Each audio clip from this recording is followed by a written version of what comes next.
Bonjour à toutes et à tous et bienvenue sur ce nouvel épisode d'Economics. Nous sommes le dimanche 26 janvier. Le premier mois de l'année 2025 touche donc à sa fin. En tout cas, j'espère que vous allez bien et on est parti pour notre tour d'horizon de l'actualité économique en 10 minutes. Et pour commencer, on s'intéresse aux annonces majeures de Trump faites lors de cette première semaine pour son nouveau mandat présidentiel. Alors sur le volet politique, Trump a signé un décret qualifiant d'urgence nationale l'immigration illégale à la frontière avec le Mexique en limitant le droit du sol automatique pour les enfants de migrants clandestins. Il a aussi gracié les 1500 émeutiers du Capitole du 6 janvier 2021. Donald Trump s'est aussi retiré de l'accord de Paris sur le climat qu'il qualifie, je cite, d'escroquerie et unilatérale et a signé un décret d'état d'urgence énergétique pour doper la production d'hydrocarbures aux États-Unis en déclarant « Nous allons forer à tout va ». Trump a aussi pris la décision de sortir de l'Organisation mondiale de la santé et de l'accord mondial sur l'imposition des sociétés de l'OCDE. Sur le volet économique, Trump a annulé le gel des permis d'export de GNL, a annulé l'interdiction de forêt en Arctique et dans les zones côtières, a aussi annulé les aides aux bornes de recharge électrique et de l'objectif de véhicules électriques en 2030, et a annulé, entre autres, le décret sur les risques de l'intelligence artificielle, et a même annoncé le projet Stargate, un plan d'investissement de 500 milliards de dollars dans l'intelligence artificielle. Mais le président des États-Unis ne compte pas s'arrêter en si bon chemin. Il prévoit aussi d'imposer des surtaxes douanières de 25% sur les importations en provenance du Mexique et du Canada à compter du 1er février, d'arrêter d'acheter du pétrole au Venezuela, de changer le nom du golfe du Mexique en golfe d'Amérique ou encore de reprendre le contrôle du canal du Panama. Enfin, Donald Trump a promis de planter un drapeau américain sur la planète Mars en s'appuyant sans aucun doute sur Elon Musk et sa société SpaceX, qu'il a largement supporté depuis le début de sa campagne présidentielle. Pour la deuxième actualité, on revient en France où le gouvernement réfléchit à faire travailler les Français gratuitement 7 heures par an. Alors en fait, cette mesure avait été proposée sous le gouvernement Barnier et elle avait fait polémique avant d'être finalement retirée du projet de budget de la sécurité sociale en novembre. Mais au final, le gouvernement Bayrou semble tenir à cette piste destinée à combler le déficit de la sécurité sociale dont le trou est estimé à 18 milliards d'euros en 2024. Alors en fait, Catherine Vautrin, ministre du Travail et de la Santé, a déclaré que cette mesure permettrait en 2025 de générer environ 2 milliards d'euros de recettes fléchés vers les dépenses sociales, notamment pour le secteur de l'autonomie et du handicap. Très concrètement, en contrepartie de ces 7 heures de travail réalisées gratuitement par an pour le même salaire dans le public comme dans le privé, le texte prévoyait sous le gouvernement Barnier que les employeurs voient leur contribution de solidarité pour l'autonomie versée à la Sécu augmenter en passant de 0,3% à 0,6%. Et sous le gouvernement Barnier, la mesure avait été votée au Sénat à 216 voix pour et 119 contre, avant d'être finalement retirée après que la gauche s'en est indignée et que les sénateurs du parti Les Républicains ont finalement retiré leur soutien à cette mesure en commission mixte paritaire. Le gouvernement Bayrou veut en revanche remettre le sujet sur la table avec une éventuelle lecture à l'Assemblée nationale puis au Sénat. Je vous tiendrai au courant. Pour la troisième actualité, on reste sur le sol français, ou plutôt dans le ciel français, étant donné que la taxe de solidarité sur les billets d'avion met en colère Air France. En fait, le gouvernement Bayrou, encore lui, s'est dit favorable à une hausse de la taxe de solidarité sur les billets d'avion dans le projet de loi de finances 2025. Et le patron d'Air France KLM a expliqué que cette décision, je cite, est regrettable et que la France deviendrait le pays où le transport aérien est le plus taxé en Europe.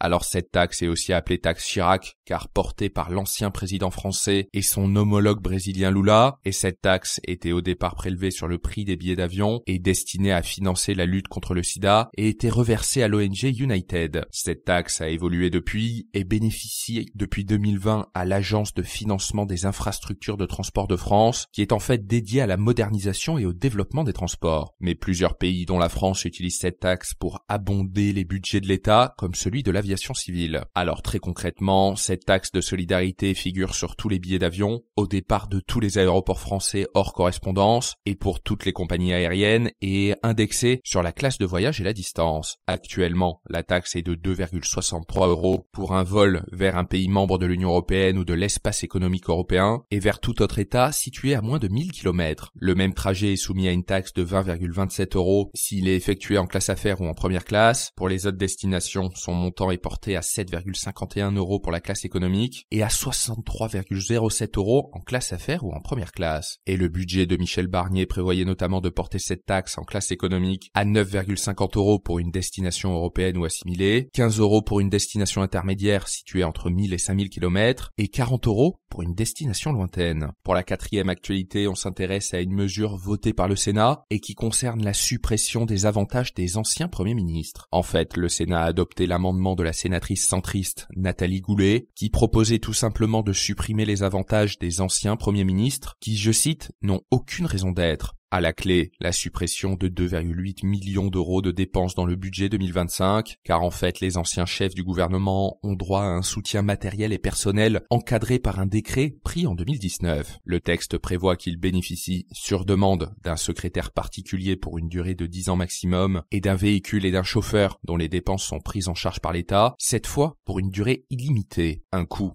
estimé à 1,42 million d'euros pour les 11 anciens locataires de Matignon, juste pour l'année 2023. Le texte doit encore être voté par la commission mixte paritaire, je vous tiendrai au courant. Et enfin, pour la dernière actualité, on s'intéresse à une nouvelle tendance, les jeunes désertent les applications de rencontres comme Tinder, Bumble et Mythic. Car en fait, en 2017, la moitié des mariages célébrés aux États-Unis étaient issus d'une rencontre faite sur Internet, mais la tendance est complètement en train de changer. Typiquement, Tinder a perdu plus d'un tiers de son nombre d'utilisateurs depuis son pic de 2020. Même tendance pour Bumble, qui a d'ailleurs vu son action en bourse baisser de 44% en un an, et Match Group, propriétaire de Tinder et qui avait racheté Mythic, chute de 80% depuis un peu plus de 2 ans. Alors entre la lassitude de la superficialité des premiers contacts sur Internet, de la nostalgie des rencontres dans la vie réelle et de la multiplication des ghostings, c'est-à-dire la disparition brutale du partenaire de dialogue sans explication, les utilisateurs se tournent vers d'autres applications qui sont plus axées sur la rencontre amicale ou basées sur des centres d'intérêt communs. Par exemple, Bumble for Friends compte quelques 730 000 utilisateurs mensuels actifs au troisième trimestre 2024, un chiffre en hausse de 540% par rapport à l'an passé. Bumble a aussi fait l'acquisition